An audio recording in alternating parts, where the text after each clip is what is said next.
یہ آخری عشرے میں آدمی جو ہے اللہ کی چوکھٹ پر ہی جا کر بیٹھ جائے، اپنے معمولات کو توڑے۔ اعتکاف کی روح یہ ہے کہ یہ جو ہمارے معمولات ہوتے ہیں، روٹین، یہ بھی غفلت پیدا کر دیتے ہیں۔ ایک عادت بن گئی، صبح اٹھتے یہ کرنا، پھر یہ کرنا، پھر دفتر جانا، پھر آنا، پھر یہ، اس کے اندر پھر وہ آدمی کوئی جاگتا ہی نہیں، ہوش میں آتا ہی نہیں۔ وہ گویا کہ ایک مدہوش سا ہے اور ایک وہ اپنا سائیکل چل رہا ہے خود بخود۔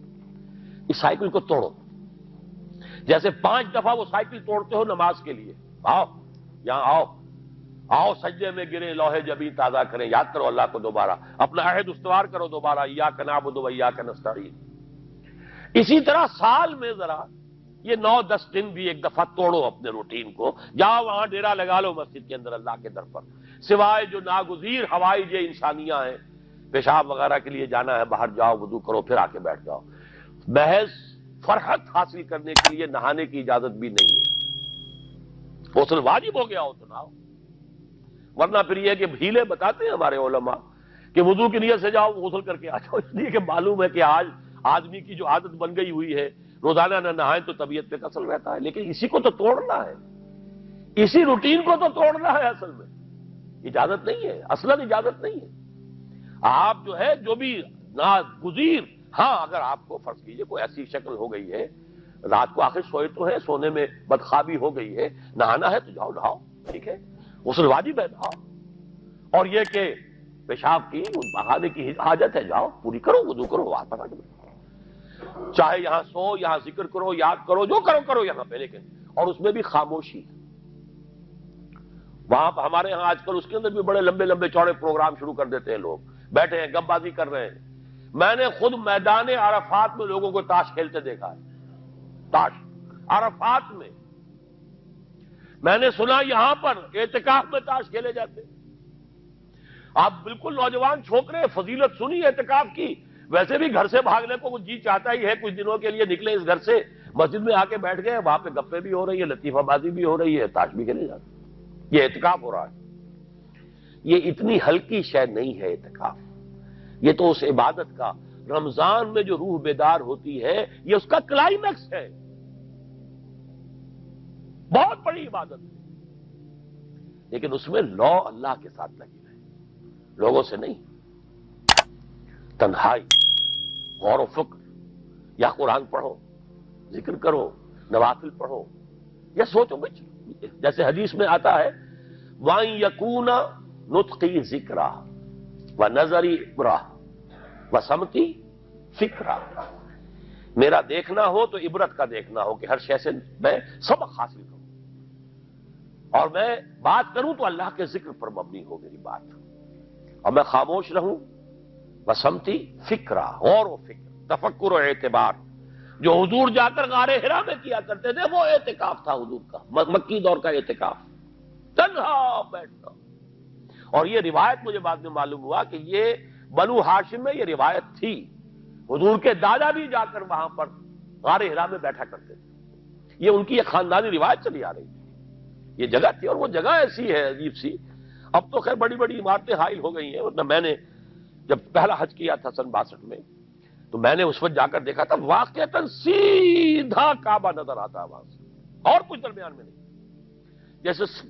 اس کو سلٹ لیمپ کہتے ہیں، وہ غار ہے ہی ایسی کہ سامنے ایک دراڑ سی بس کھلی ہوئی ہے، یہ اس کے اندر سے وہاں بیٹھ جائیے سیدھی نگاہ خانہ کعبہ پر جاتی تھی، تو کعبے کا مراقبہ بھی کیا جا سکتا تھا وہاں بیٹھ کر، دیکھنا کعبے کو دیکھنا عبادت ہے، اور پھر اس یکسوئی کے ساتھ کوئی نہیں، کعبے میں ہے تو نہ معلوم کیا کچھ اور ہو رہا ہے، لیکن یہ کہ وہاں تو آپ بیٹھے ہوئے، وہ اعتکاف،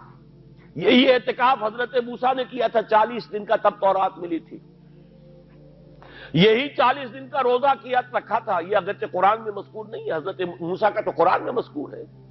حضرت عیسیٰ کا انجیل میں مذکور ہے، 40 روز کا روزہ اور اعتکاف پہاڑوں میں کیا جا کر، تب انجیل ملی، یہی اعتکاف تھا جو حضور کر رہے تھے غار حرا میں، تب قرآن، اقرا بسم ربک الذی خلق، خلق الانسان من علق، یہ تو اس کا ایک عکس، اس کی ایک جھلک ہونی چاہیے۔ میں نے روح اعتکاف پر بھی ایک زمانے میں ایک تقریر کی تھی، میں نے دیکھا چھپی ہوئی تھی، اب پتہ نہیں کہیں اویلیبل ہے یا نہیں، ایک علیحدہ کتابچے کی شکل میں بھی تھی، ویسے عظمت سیام و قیام رمضان مبارک پر بھی میرا کتابچہ ہے، اور عظمت صوم، جس میں کہ پھر میں نے یہ انسان کے 2 وجود اس کے بارے میں بھی خاصی وضاحت کے ساتھ گفتگو کی ہے، وہ بھی میرا کتابچہ ہے، شاید باہر اس پہ ہوں گے۔ تو فرمایا جب تم اعتکاف میں ہو تو ان کے ساتھ مباشرت نہیں کر سکتے۔ تلک حدود اللہ ہے، یہ اللہ کی حدود ہیں، فلا تقربوہا، ان کے قریب مت جانا۔ قرآن مجید میں حدود اللہ کے لیے یا تو آتا ہے فلا تعتدوہا، یہ اعتداء کہتے ہیں کسی حد کو کراس کر جانا، تجاوز کرنا، اور جہاں زیادہ احتیاط کی بات ہے وہاں فلا تقربوہا، آخری حد کے قریب تک نہ چلے جانا، مبادا کہیں غلطی سے قدم جو ہے ادھر پڑ جائے۔ جیسے حضور نے حدیث کے اندر بیان فرمایا الا لکل ملک حمن، ہر بادشاہ کی ایک محفوظ چراگاہ ہوا کرتی تھی، اسی کے جانور اس میں چریں گے، کوئی رعیت میں سے کسی کی بھیڑ بکری، کسی کا کوئی جو ہے گھوڑا وہاں نہیں آ سکتا۔ اب اگر کسی کا گھوڑا یا کسی کی بھیڑ بکری چلی گئی، وہ مجرم ہو گیا، پکڑا جائے گا، گردن ماری جائے گی۔ تو حضور نے فرمایا کہ اللہ کی بھی ایک محفوظ چراگاہ ہے،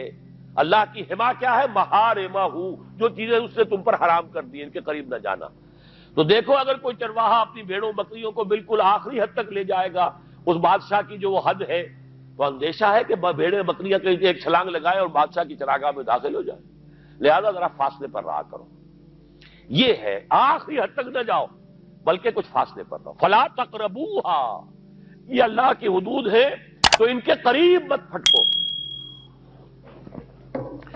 کذالک یبین اللہ لکم آیاتہ للناس لعلہم یتقون، اسی طرح اللہ تعالی اپنی آیات لوگوں کے لیے واضح کر رہا ہے تاکہ وہ بچیں، تقویٰ کی روش اختیار کریں، حدود الہی کا احترام کریں، اس میں کہیں تجاوز تو دور رہا، اس کے قریب بھی نہ آئے۔